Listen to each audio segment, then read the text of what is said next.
दो प्रश्न था उनका कि ध्यान हम घर में कैसे करें, ध्यान के बारे में, और पारिवारिक जीवन में रहकर साधना कैसे करें, भक्ति कैसे करें। इस संबंध में बहुत बड़ी व्याख्या की जरूरत नहीं पड़ती है। अगर हम कहें कि घर में रह के ध्यान कैसे करें, गृहस्थ जीवन में रह के ध्यान कैसे करें, तो ये सवाल थोड़ा उल्टा मालूम पड़ता है। मैंने कहा आपका सवाल थोड़ा उल्टा है। हो सकता है इसके भी उत्तर दिए जा सकते हैं, लेकिन वो उत्तर आपके प्रश्न की ही तरह सीमित हो जाएगा। फिर उससे आप बहुत ज़्यादा सुखी नहीं हो पाएंगे, उससे आपका ध्यान बहुत ज़्यादा गहरा नहीं हो पाएगा।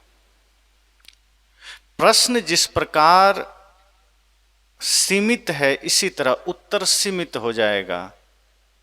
अच्छा हो कि इसको हम थोड़ा सा देखने का नजरिया बदल लें, क्योंकि देखने देखने का फर्क होता है। अभी हम यह चाहते हैं कि गृहस्थी में रहते हुए ध्यान करें। मैंने कहा आप यह सोचिए कि ध्यान में रहते हुए गृहस्थी चलाएं, ये थोड़ा ज्यादा बेहतर हो जाएगा। फिर आपको अलग से ध्यान नहीं करना पड़ेगा। गृहस्थी में रहते हुए ध्यान कठिन हो सकता है, क्योंकि आपका फोकस संसार के लिए होगा, आपका पूरा जीवन, आपकी शक्ति सब संसार के लिए होगा, गृहस्थी के लिए होगा। इस तरह से अगर हम थोड़ा सा परिवर्तन कर सकें अपने चिंतन में कि हम पहले ध्यान में उतर जाएं, और यदि ध्यान में हम उतर गए तो गृहस्थी चलाइए चाहे देश चलाइए, दोनों सरल हो जाएगा। जो व्यक्ति ध्यान में उतर गया उसके लिए पूरी दुनिया चलाना भी 2 मिनट का काम है, कोई बड़ी बात नहीं। एक छोटी सी जिम्मेदारी भी हमें भारी कब लगता है? जब हमारा मन स्थिर नहीं होता है, जब हमारा मन हमारे वश में नहीं होता है, हमारी स्वावस्था खुद पर ही नहीं होती, हमारा अधिकार हमारे वाणी पर नहीं है, हमारा अधिकार हमारे इंद्रियों पर नहीं है, तो कुछ भी करना कठिन लगेगा। फिर ध्यान करना भी कठिन लगेगा। फिर हम ध्यान करने के लिए बैठेंगे, एक बच्चा हल्ला करेगा, हमें दिक्कत होगी। एक आदमी ने कहा हम ध्यान कैसे करें? जब भी ध्यान करने बैठते हैं उधर कुत्ता भौंकने लगता है, ध्यान कैसे करें? तो मैं कहा अगर कुत्ता भौंकता है चलो ठीक है, कुत्ते को हटाया जा सकता है, तब तो ध्यान लगेगा का नहीं। तब ट्रक गुजरने लगता है सड़कों से, उसकी आवाज़ सुनाई देती। मैंने कहा ट्रक भी रोक दिया जाए तो बच्चे रोने लगते हैं, तो बच्चे का रोना बंद कर दें तो तेज हवाएं चलने लगती है। मैं कहा ध्यान करने का मन ही नहीं। इसका अर्थ ये हुआ कि आप पूरे संसार को रोक देना चाहते हैं, तब ध्यान करेंगे। ध्यान का अर्थ ये है क्या कि अपने अलावा सबको रोकना चाहते हैं?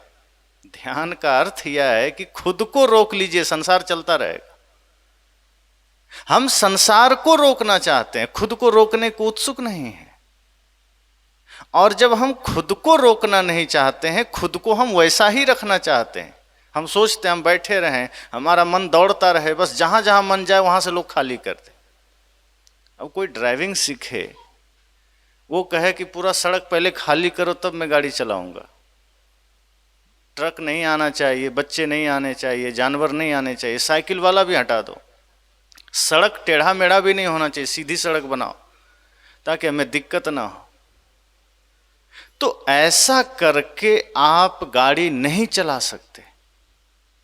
गाड़ी चलाने का मतलब है पूरा संसार चलेगा, अन्य गाड़ियां चलेगी, जानवर चलेंगे, उसके बीच में आपको सावधानी से निकल जाना है। आप यह सोचेंगे कि हम जैसे तैसे चलते रहें, बाकी लोग हमसे बचते रहें, कब तक? तो अगर हम यह सोचते हैं कि हम गृहस्थी चलाते रहेंगे, सारा काम करते रहेंगे और उस बीच में थोड़ा ध्यान कर लेंगे, तो ये मुश्किल होगा। और ध्यान में अगर हम उतर जाते हैं तो सब कुछ सरल हो जाएगा, फिर पूरा संसार चलाना आसान हो जाएगा। पर वही बात है, हम पहले सब कुछ रोकना चाहते हैं, हम सब कुछ ठीक करना चाहते हैं। एक आदमी से कहा गया सत्संग में चलो, उसने कहा मैं सत्संग में तभी जाऊंगा जब मेरा जीवन सुधर जाएगा। संत ने कहा फिर वहां क्या करने जाओगे? ये तो ऐसा है जैसे कोई लड़का कहे कि मैं जब पढ़ लिख लूंगा तब विद्यालय जाऊंगा, तो क्या करने जाओगे? सत्संग में आने से ही परिवर्तन हो सकता है, पहले से कैसे परिवर्तन हो जाएगा? मंदिरों में ऐसा लिखा होता है नशा करके प्रवेश ना करें या शराबी ना आए, बहुत जगह लिखा होता है। पर ये सत्संग है, ये गंगा नदी की तरह है। यहां तो बल्कि लिख देना चाहिए सत्संगी का आना प्रवेश नहीं है, वर्जित है। सत्संग में तो ऐसा नियम लगना चाहिए कि यहां धर्मात्मा का कोई जरूरत नहीं है, यहां सज्जनों की कोई आवश्यकता नहीं है। सत्संग तो उनके लिए है जिनके जीवन में सज्जनता लानी है। सत्संग तो उनके लिए है जिनके जीवन से विकारों को हटाना है। तो सत्संग में आने के बाद हमारा जीवन बदलता है। अगर हम यह सोचते हैं कि सब कुछ पहले ठीक कर लें तो सब कुछ ठीक होगा कैसे? नशा, दुर्व्यसन और गलत भोजन ये बाहरी चीज है और ये मोटे विकार हैं, यही छूटना कठिन होता है। तो सोचिए जो सूक्ष्म विकार हैं, क्रोध है, अहंकार है, कामना है, लोभ है, ये कैसे छूटेंगे? मोटे विकार तो हो सकता है हम छोड़ दें घर बैठे, पर सूक्ष्म विकार के लिए तो हमें तप में उतरना पड़ेगा। डनलप के गद्दे पर सोए हुए तो नहीं हो जाएगा, उसके लिए ध्यान में उतरना पड़ेगा, उसके लिए थोड़ी तपस्या में उतरनी पड़ेगी, थोड़ा योग करना पड़ेगा, थोड़ा ध्यान करना पड़ेगा। कुछ लोग कहते हैं साहब ने तो कहा है कि सहज ध्यान रहो, सहज ध्यान रहो, गुरु के वचन समाये। सहज रहो, कुछ करने की जरूरत नहीं, सोए भी रहो तो मन शांत हो जाए। लोग नकारात्मकता जल्दी ले लेते हैं। साहब ने जिस अर्थ में कहा हम उसमें नहीं ले पाते, हम उसको दूसरे अर्थ में ले लेते। अब आप सोचिए कि आपको दूध गर्म करना हो, पानी गर्म करना हो, तो क्या दूध को या पानी को डायरेक्ट आग पर चढ़ा सकते हैं क्या? होगा? आपको दूध गर्म करने के लिए बर्तन में ही उसको चढ़ाना पड़ेगा ना। कोई कहने मुझे बर्तन से क्या मतलब, हमें तो दूध गर्म करना है, तो पूरा दूध आग में उलट देंगे? होगा? कि पानी उलट देंगे? गर्म करना है दूध, लेकिन बर्तन को पहले गर्म होना पड़ता है। लक्ष्य तो दूध है, लक्ष्य हमारा मन है, पहले मन को साधना है। लेकिन इस तन को थोड़ा सा योग में उतारना पड़ेगा, इस तन को थोड़ा नियम में उतारना पड़ेगा, इस तन को थोड़ा ध्यान में उतारना पड़ेगा। हम सोचते हैं तन को पूरी सुविधा दे दें, पूरा सुख दे दें और मन को ध्यान में लगा दें, तो नहीं होगा। इसलिए मैंने कहा कि ध्यान में पहले उतर जाइए, और ध्यान के लिए फिर हम सुविधा ना देखें कि बाकी सब लोग बोलना बंद कर दें, संसार चुप हो जाए, बाजे गाजे चुप हो जाएं। ध्यान करने वाला अगर सच में ध्यान के प्रति जागरूक है तो भयंकर हो हल्ला में भी मन शांत कर सकता है। बाजार में घूमता हुआ आदमी का भी मन शांत हो सकता है, और जिसके भीतर ध्यान के प्रति जागरूकता नहीं है, प्यास नहीं है, वो किसी गुफा में भी बैठा होगा तो उसका मन बाजार में घूमता रहेगा। इसलिए साहब ने कहा बैठे से ही पथ कटे, चला चली नहीं पार। उन्होंने कहा मन जब बैठ जाए तो भवसागर का रास्ता कट जाएगा। मन चलता रहेगा तो भवसागर पार नहीं करेंगे। तन चलता रहे कोई बात नहीं, पर मन बैठ जाना चाहिए, मन नियंत्रित हो जाना चाहिए। तो ध्यान की भी प्रक्रिया यही है कि हम घर में हैं, कोई कितना भी शोर शराबा करे, आप नेत्र बंद कीजिए, आपकी एकाग्रता इतनी ज़्यादा सघन हो जाए, इतनी गहरी हो जाए कि सांसों पर आपका मन केंद्रित हो जाए। दुनिया हल्ला करे कोई बात नहीं। और अगर हम यह कहते हैं कि जब तक सब लोग चुप नहीं होंगे हम ध्यान करेंगे नहीं, तो ये संभव नहीं है। इसलिए संत ने कहा कि आप अगर ध्यान करना चाहते हैं तो सबसे पहली बात है कि आप ये समझ लीजिए कि ध्यान करना भी है और ध्यान में होना भी है। दो बातें हैं। एक है कि जब हम सुबह मान लीजिए 1 घंटे का समय निकालते हैं, आधे घंटे का, या कई लोग त्रैकालिक ध्यान भी करते हैं, सुबह दोपहर शाम रात में, कुछ लोग 5 बार भी करते हैं। पर अगर हमें सुबह अवसर मिला आधे घंटे का, हम ध्यान में गए, तो वो है ध्यान को करने की विधि कि हमने ध्यान में कुछ जाना समझा सीखा। लेकिन बाकी जो हमारा जीवन है 23 घंटे का, वो है ध्यान में होने की विधि। हमने आधे घंटे 1 घंटे ध्यान को जाना और उसके बाद का जो समय है उसमें हमने ध्यान को जिया, वो प्रैक्टिकल किया।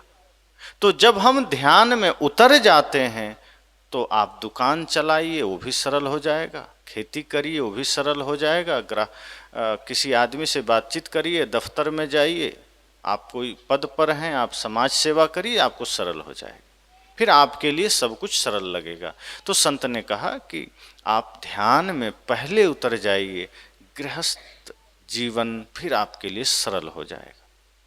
तो जो पहला प्रश्न किया गया कि गृहस्थ जीवन में साधना कैसे करें, क्योंकि कठिनाई तो होती है, गृहस्थ जीवन में भक्ति करना कठिन तो होता है, क्योंकि माया प्रबल ही इतनी है। जो गृहस्थी या विरक्ति कहीं भी वो आदमी को संसार में सब कुछ दिखा देता है कि सब यही है। जैसे आप कहीं जाइए किसी रेस्टोरेंट में, तो सामने इतना बढ़िया वो सजावट लगाए रहते हैं, इतना चमकीला सब कुछ कि आदमी को मन होता है बैठ के यहीं खा लें। लेकिन आपको सच्चाई देखनी हो रेस्टोरेंट का, तो जहाँ उसका बनता है भोजन उसके पीछे चले जाइए, खाने का मन नहीं होगा। रियल वो है, सच्चाई पीछे देखने को मिलेगी, सामने तो सजावट है। ये संसार ऐसा ही है, जब हम कुछ भी चीजें सामने से देखते हैं वो बड़ा आकर्षक मालूम पड़ती है, चाहे किसी का रूप हो, चाहे कोई वस्तु हो, चाहे कोई वस्तु के साथ साथ किसी का मकान है, कोई मोबाइल है, कोई कपड़ा है, किसी की दुकान है, किसी की गाड़ी है, हम जब आंखों से देखते हैं उसमें आकर्षण प्रतीत होता है। शरीर देखते हैं उसमें आकर्षण प्रतीत होता है। संत कहते हैं आप थोड़ा उसके पीछे जाइए, माया के सामने आप सही से नहीं देख पाएंगे। संसार को सही से जानना है, माया के उस पार देखिए।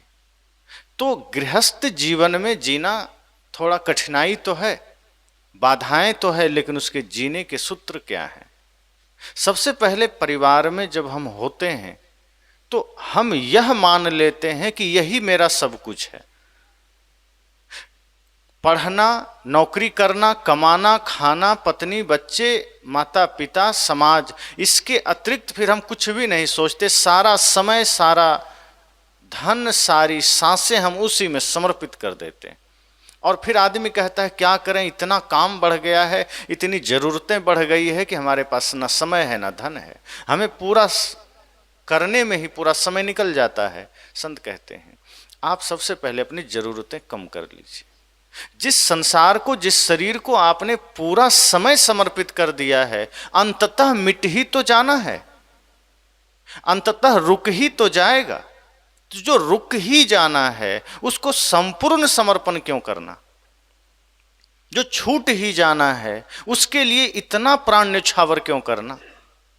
जितना में काम चल जाए उतना काम करिए, मेहनत करिए, लेकिन उसमें से फिर एक समय निकालिए अपने लिए, मन को देखने के लिए, मन का निग्रह करने के लिए, मन को पवित्र करने के लिए। तो गृहस्थ जीवन में जीने का सूत्र यह है कि जो कुछ भी करिए निष्काम भाव से करिए। अवस्था कोई भी हो, भक्ति, प्रेम, सत्य, सेवा छूटना नहीं चाहिए। हम इसे छोड़ करके बाकी सब कुछ करने को तत्पर हैं। जितनी चिंता हमें संसार के कार्यों को करने की होती है, जितनी कोशिशें हमारी संसार को के काम को करने की होती है, उससे आधी भी हम भक्ति में मन नहीं लगाते। उससे आधा समय क्या, 10% समय भी हम ध्यान के लिए नहीं देते। अब ये तो ऐसा ही है जैसे गाड़ी को हमने बढ़िया पोछा, झाड़ा, तेल डाल दिया और ड्राइवर को 1 सप्ताह से भोजन ही नहीं दिया। अब कह रहे हैं तुम गाड़ी चलाओ। वो बेचारा पैदल नहीं चल पा रहा है, खड़ा होता है गिर जाता है, और हम कहते हैं नहीं गाड़ी ठीक है, नई है, तुम चलाओ। कैसे चलाएगा? हमने शरीर के लिए सारी व्यवस्था कर दी। शरीर गाड़ी ही है और आत्मा इसका ड्राइवर है। हमने शरीर को सारी व्यवस्था दे दी, सारा साधन जुटा दिया, कपड़े दे दिया, भोजन दे दिया, और ज़्यादा इसी के लिए प्रयास कर रहे हैं। लेकिन जो इस शरीर को चला रहा है, हमने उसको कुछ दिया ही नहीं। अगर कुछ दिया, अब जैसे कोई ड्राइवर कहा मुझे भोजन दे दो, हमने भोजन नहीं दिया, हमने उसको गुटखा दे दिया कि यही खा लो, इसी से काम चला। उसने कहा अरे भाई पेट भरना है, भोजन दो, आपने कहा अच्छा ये तंबाकू ले लो। उसने कहा मुझे खाना है, भूख लगी है, आपने उसे दारू दे दिया। वही हम करते हैं आत्मा के साथ। आत्मा को भोजन चाहिए प्रेम का, आत्मा को भोजन चाहिए भक्ति का, आत्मा को भोजन चाहिए सत्य का, धर्म का, सेवा का। और हम क्या दे देते हैं? क्रोध पकड़ा देते हैं, हम इसको नफरत पकड़ा देते हैं, हम इससे घृणा पकड़ा देते हैं। हम आत्मा को यही समर्पित करते हैं कि ये तुम्हारा भोजन। तो शरीर को हमने ख्याल कर दिया, शरीर की व्यवस्था कर दी, और जो शरीर को चला रहा है हमने उसे छोड़ दिया। ये आंखें, ये कान क्या अपने थोड़े देखती है? ये कान सुनते हैं किसके वजह से? ये आंखें देखती है किसके वजह से? उपनिषद के ऋषि तो कहते हैं आंखें देखती नहीं बल्कि जिसकी सत्ता में देखती है उसी को ब्रह्म जानो। ये कान सुनते नहीं बल्कि जिसकी सत्ता में सुनते हैं उसी को परमात्मा जानो। और उसी के पीछे हम कुछ भी समय नहीं देते। शरीर, शरीर के प्रति और शरीर से जुड़े हुए सारे साधनों के लिए हम समय निकालते हैं। आज हम जो कुछ भी कर रहे हैं उसके पीछे ध्येय क्या है? एक व्यक्ति पढ़ता है, किस लिए? आप कहेंगे पढ़ता है, लेकिन वो सिर्फ पढ़ता नहीं है, वो ज्ञान के लिए नहीं पढ़ता है, वो पढ़ता है परीक्षा में पास होने के लिए। आप कहेंगे हाँ पास होने के लिए पढ़ता है, पर आप विचार करिए कि वो सिर्फ पास होने के लिए नहीं पढ़ता है, वो नौकरी के लिए पढ़ता है। और वो सिर्फ नौकरी के लिए भी नहीं पढ़ता है, वो बढ़िया शादी हो सके इसके लिए पढ़ता है, बढ़िया घर बस सके इसके लिए पढ़ता है, बढ़िया साधन जुट सके इसके लिए पढ़ता है, और अंत में क्या कहते हैं? शांति से जी सके इसके लिए। तो वो रास्ता ही गलत है। शांति तो ध्यान से आएगी, शांति तो सत्संग से आएगी। जिस हेतु से उसने अपना 30 साल खर्च किया, वो तो सिर्फ खाने का साधन जुटाया, वो तो सिर्फ शरीर की व्यवस्था जुटाया, वो तो सिर्फ कपड़े जुटाए। संसार को समझने के लिए तो थोड़ी सी चेतना का जगना जरूरी है। संसार को जानने के लिए तो थोड़ी सी अक्ल का होना जरूरी है। डिग्रियों की आवश्यकता नहीं पड़ती, पर भौतिक जगत में हम डिग्रियों के पीछे भागते हैं। संत कहते हैं आप उसमें उपलब्धियां पा लीजिए, कोई दिक्कत नहीं। आप संसार के विकास के लिए, ज्ञान विज्ञान के लिए आप ऊंचाई पर जाइए, कोई बात नहीं। लेकिन आपका अगर भौतिकता ऊंचाई पर है और धर्म में, अध्यात्म में आप शून्य पर खड़े हैं, तो होगा इतना ही कि आप भौतिक दृष्टि से तो सफल व्यक्ति माने जाएंगे, पर जिस दिन आप इस धरती से यात्रा करेंगे आप पाएंगे आपका दोनों हाथ खाली, आपकी यात्रा खाली है, कुछ भी नहीं आपके पास। क्योंकि जो भी आपने जोड़ा है वो संसार को जोड़ा है, उसकी जरूरत थी। संत उसका विरोध नहीं करते। आप उच्च शिक्षा प्राप्त करिए, बड़ी बड़ी डिग्रियां प्राप्त करिए, लेकिन एक बात ध्यान रखिए कि आप बाहर कितना भी जान लेंगे, अगर स्वयं को नहीं जानेंगे तो सारा जानना व्यर्थ हो जाएगा। इसलिए संत कहते हैं कि दोनों को समन्वय में रखिए। जैसे कोई आदमी अंधा हो और उससे आप गाड़ी चलाने के लिए दे दीजिए। गाड़ी बढ़िया है, उसका हाथ भी बढ़िया है, पैर भी बढ़िया है, वो सब कुछ ठीक है, पर आँख नहीं है, तो क्या कहीं एक्सीडेंट करेगा? नहीं करेगा, गिर जाएगा, कहीं टकरा जाएगा, एक्सीडेंट कर जाएगा। और कोई आदमी आँख ठीक है उसकी, पर पैर से वो लंगड़ा है, हाथ से लंगड़ा है, विकलांग है, और उसको दे दीजिए गाड़ी चलाने, चला पाएगा? दिक्कत हो जाएगी। अर्थात दोनों अर्थ में गाड़ी नहीं चलेगी। क्या जरूरी है? पैर का ठीक होना भी जरूरी है, हाथ का ठीक होना भी जरूरी है, और आंख होना तो महा जरूरी है। तो विज्ञान पैर है और धर्म आंख है। अगर धर्म की आंख हमारे पास है तो हम जीवन में कभी टकराएंगे नहीं, जीवन में हम कभी गड्ढे में नहीं जाएंगे।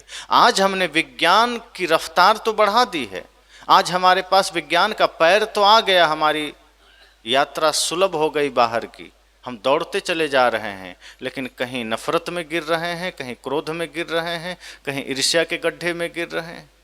हम जहां तहां गिरते चले जा रहे हैं, भौतिकता के चकाचौंध में हम इस कदर गिर रहे हैं कि उठने का कोई चांस नहीं। इसलिए संत कहते ये धर्म आँख है, इसका होना जरूरी है। धर्म की आँख रहेगी तो हम सत्य असत्य को जान सकेंगे। इसी प्रकार गृहस्थ जीवन का एक पहिया सही है हो हमारा, दूसरा धर्म का पहिया सही हो। हमारा होता क्या है, हम एक पहिया तो साइकिल का लगा देते हैं, एक ट्रैक्टर का लगा देते हैं, अब गाड़ी चलती ही नहीं, दबाव पड़ के चक्का टेढ़ा हो जाता है। अगर आपको गाड़ी सही चलाना है, दोनों पहिया समान रखना होगा। तो जो गृहस्थी की गाड़ी है उसमें आपको एक पहिया धर्म का, सत्संग का, भक्ति का मजबूत लगाना होगा, और गृहस्थी का पहिया भी बराबर रखना होगा। इसलिए गृहस्थ जीवन में अगर हम साधना करना चाहते हैं तो पहले तो ये समझना है कि यही सब कुछ नहीं है।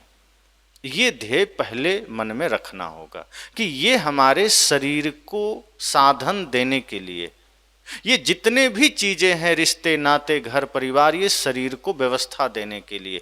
अब इसके आगे क्या है? अब इसके आगे आता है धर्म, जो हमारे जीवन में होना जरूरी है, जो हमें विवेक प्रदान करता है, जो हमें शांति प्रदान करता है, जो हमें सम्यक दृष्टि प्रदान करता है, जो हमें सही गलत निर्णय लेने में सहायता प्रदान करता है।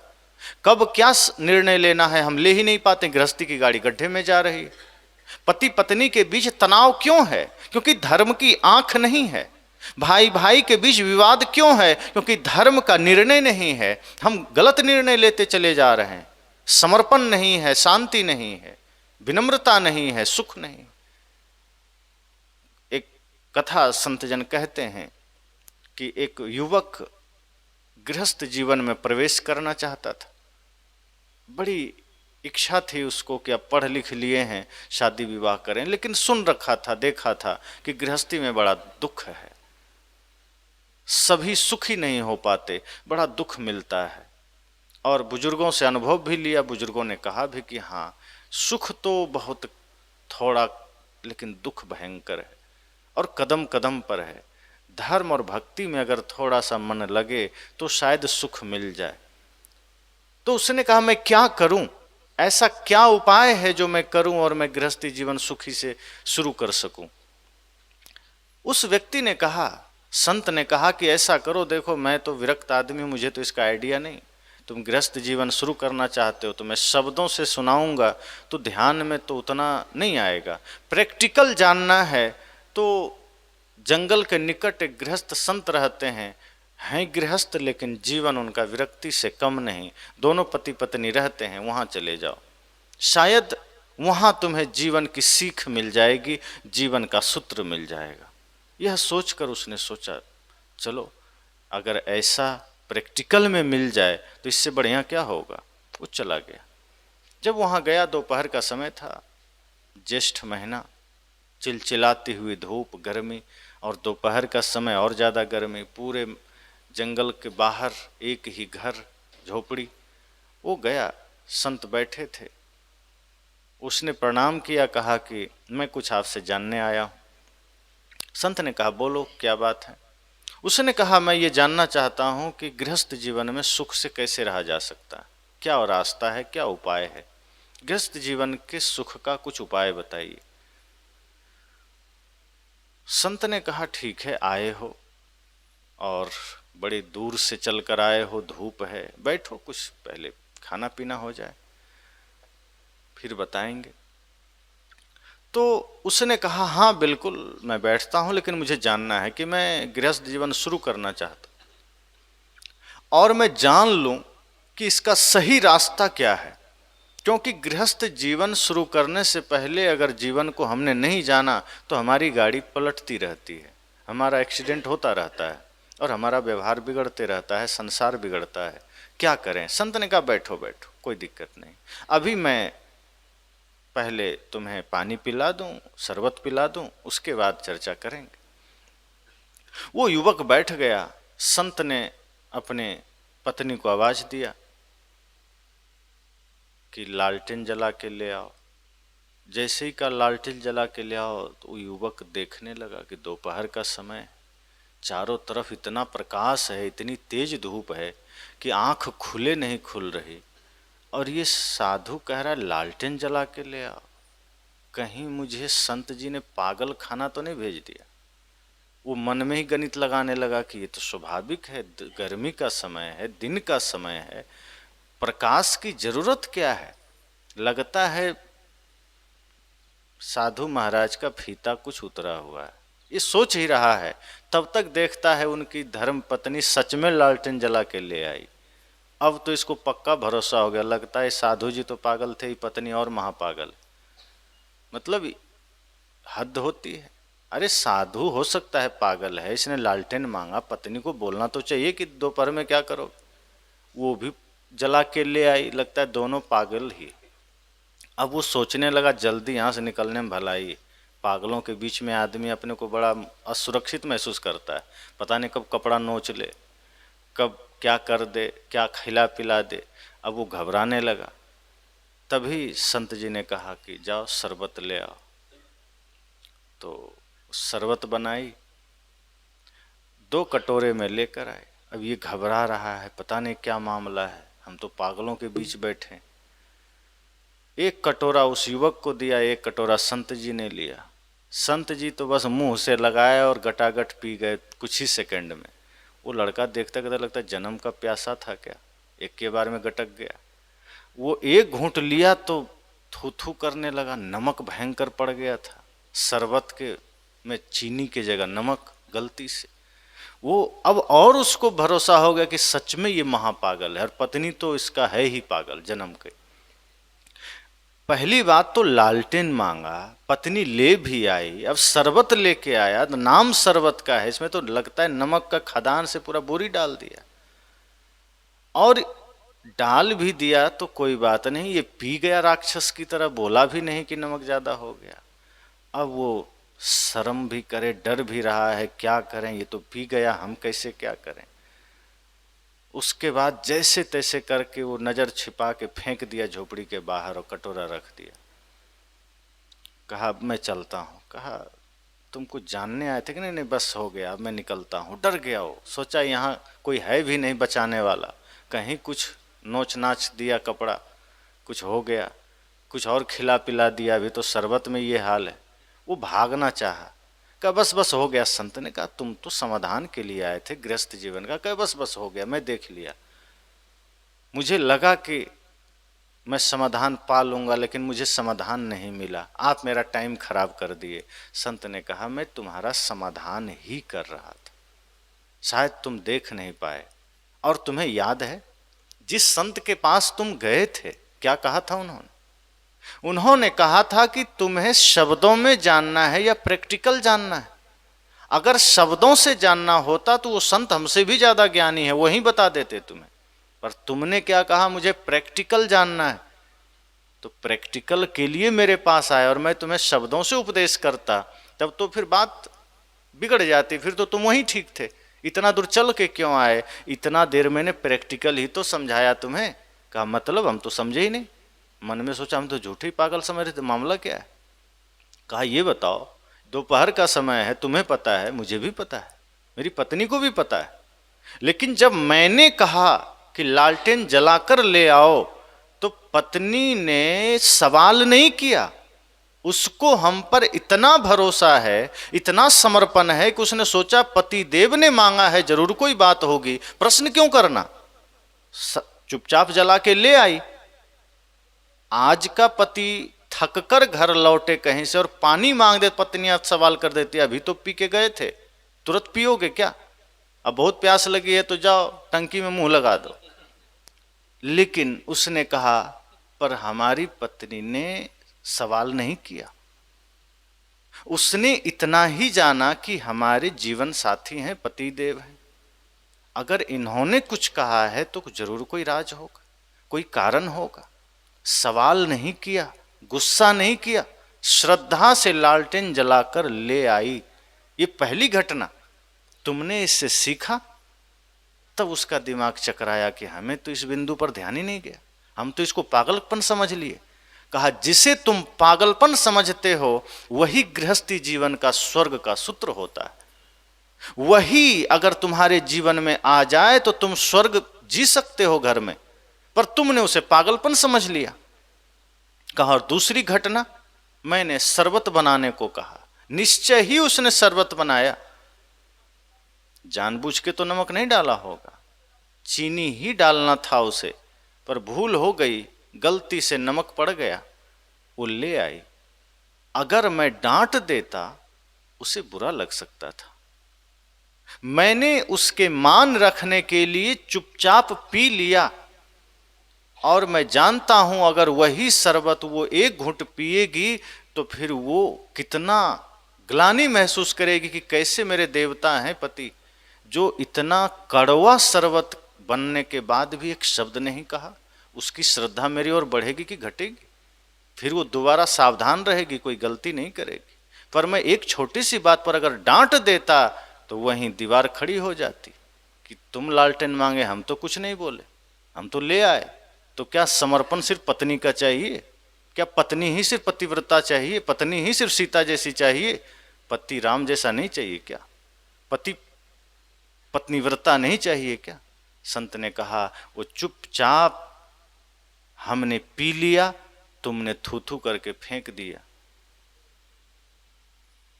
समर्पण अगर एक दूसरे के प्रति हो और भरोसा अगर एक दूसरे के प्रति हो तो गृहस्थी जीवन का ये पहला सूत्र याद रखना कि एक दूसरे में निष्ठा, एक दूसरे में श्रद्धा, एक दूसरे में समर्पण और एक दूसरे में प्रेम अनिवार्य है।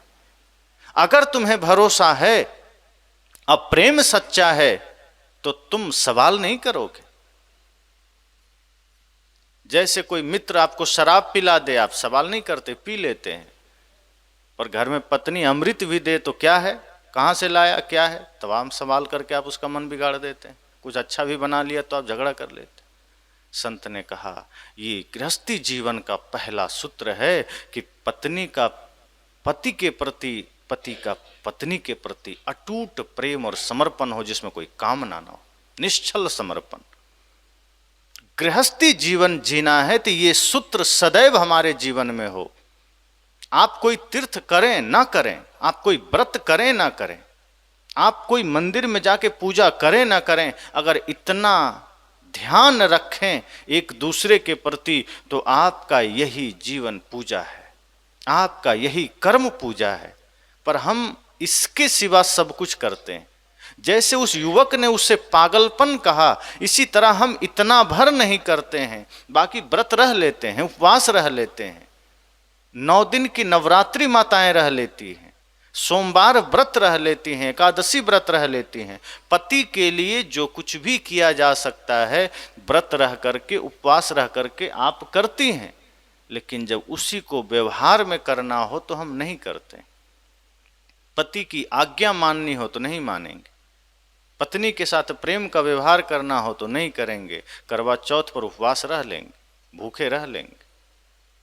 इसलिए रामायण में बात आती है, उदाहरण संतजन देते हैं कि माता अनुसुईया ने माता सीता से इतना ही कहा कि तुम्हारे जीवन में एक ही नियम हो, एक ही व्रत हो, एक ही धर्म हो, एक ही व्रत एक धर्म नेमा, काय वचन मन पति पद प्रेमा।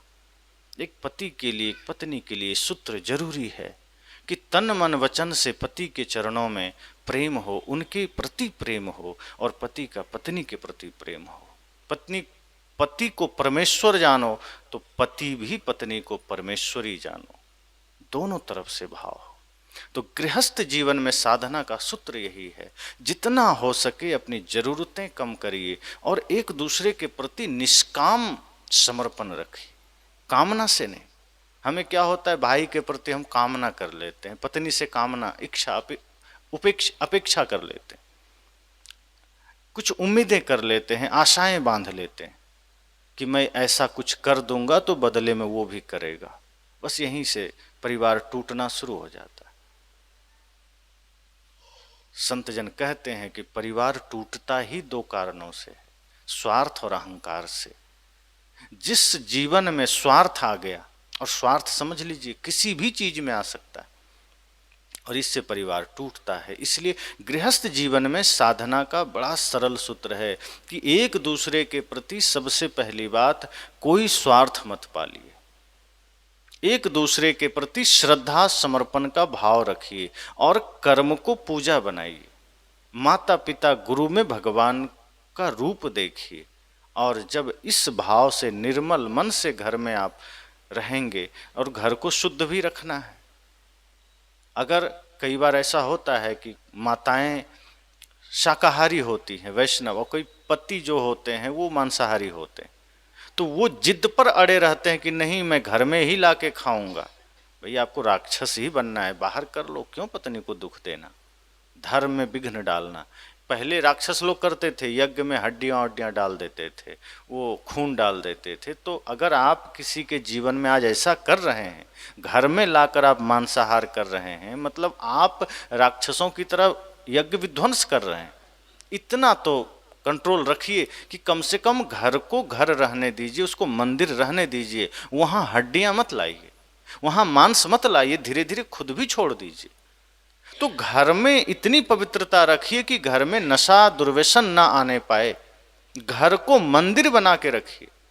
आप मंदिर मत जाइए बाहर, घर को मंदिर बनाइए, घर में ही देवी देवता हैं।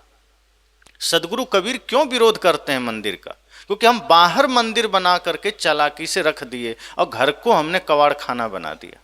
कहीं शराब पड़ा है, कहीं नशा की चीजें पड़ी है, कहीं मांसाहार हो रहा है, कहीं अंडा पड़ा है। साहब ने इसीलिए मंदिर का विरोध किया कि तुम बाहर मंदिर बना के पूजा में जुट गए और घर को तुमने कबाड़ बना दिया, घर को तुमने भूचड़ खाना, कसाई खाना बना दिया, कूड़ादान बना दिया। सारी गंदगी सारे कचड़े कूड़ादान में डाले जाते हैं, तुम सब उठा के घर में डाल रहे हो, पेट में डाल रहे हो। इसलिए सबसे पहला घर को भी शुद्ध रखना है, घर को मंदिर बना के रखना है। बहुत सारे बुरे विचार तो इसलिए आते हैं कि घर हमारा कचड़ा से भरा होता है। तो घर जब कचड़ा से भरेगा, घर में जब गंदगी रहेगी तो उसका असर दिमाग में भी तो पड़ेगा, दिमाग में भी गंदगी आ जाती है। फिर दिमाग में जब गंदगी आती है तो रिश्तों में गंदगी आती है, फिर रिश्तों में दरारें आती है, फिर भाई भाई के बीच खाई, फिर उसकी भरपाई भी नहीं हो पाती।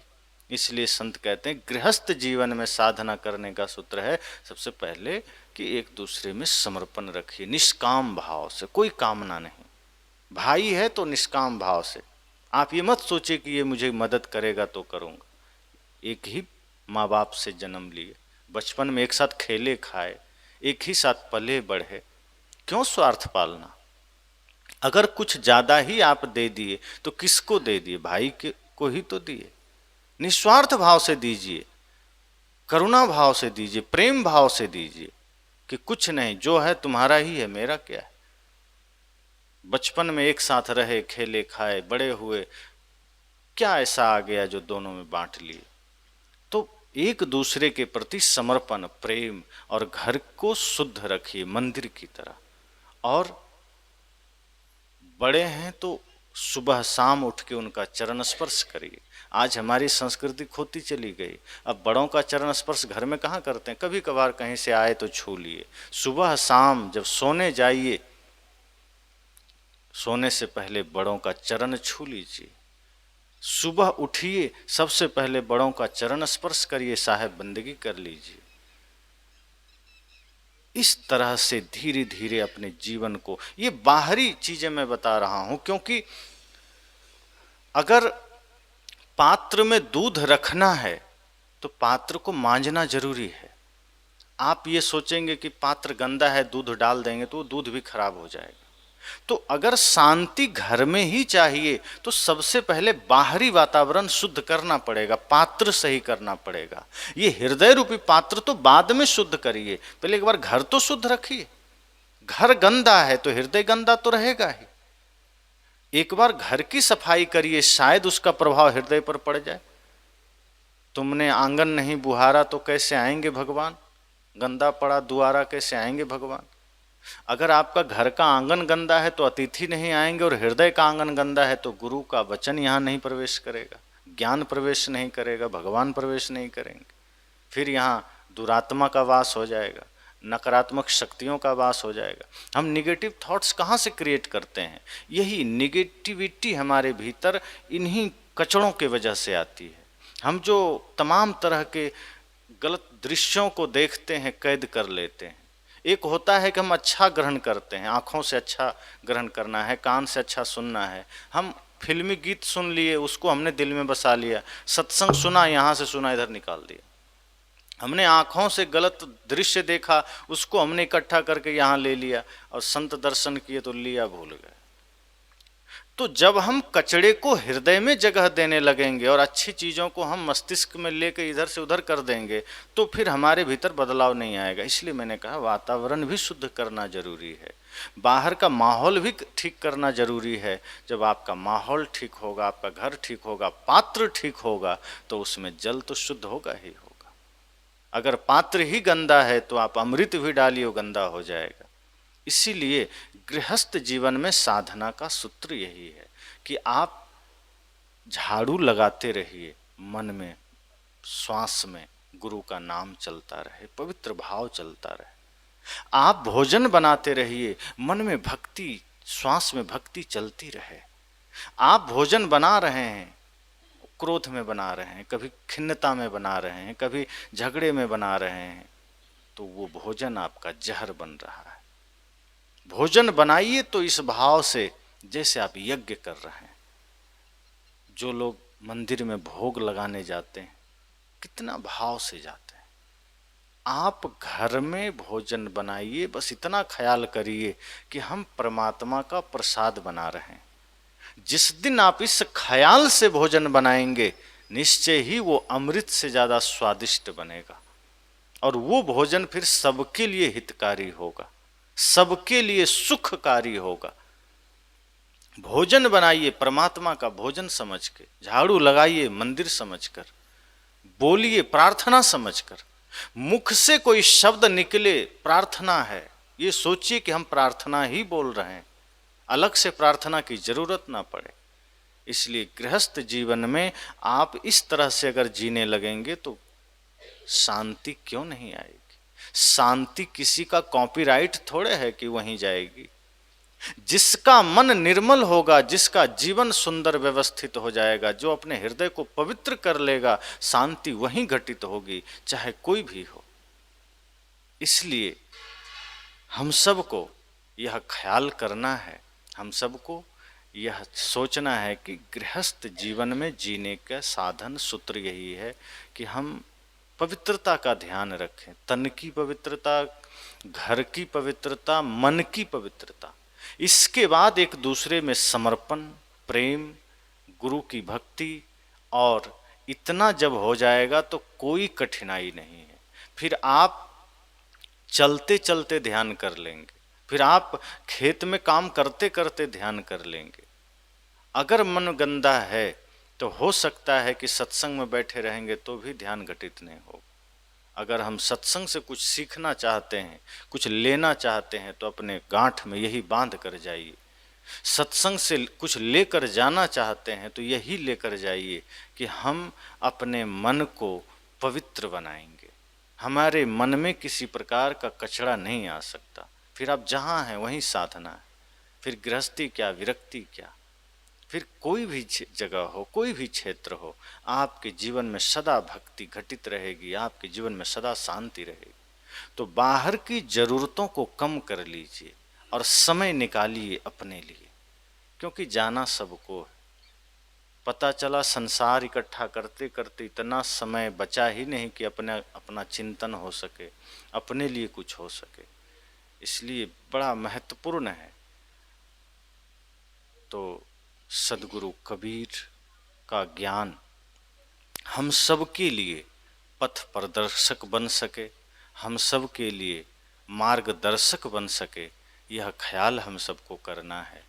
ज्ञान सिर्फ सुनने के लिए नहीं होता, ज्ञान जीने के लिए होता है। कोई आदमी कितना खाता है, इससे ज़्यादा महत्वपूर्ण है वो कितना पचाता है। हम कितना सुनते हैं ये महत्वपूर्ण नहीं है, हम सुन करके अपने जीवन में कितना उतारते हैं ये महत्वपूर्ण है।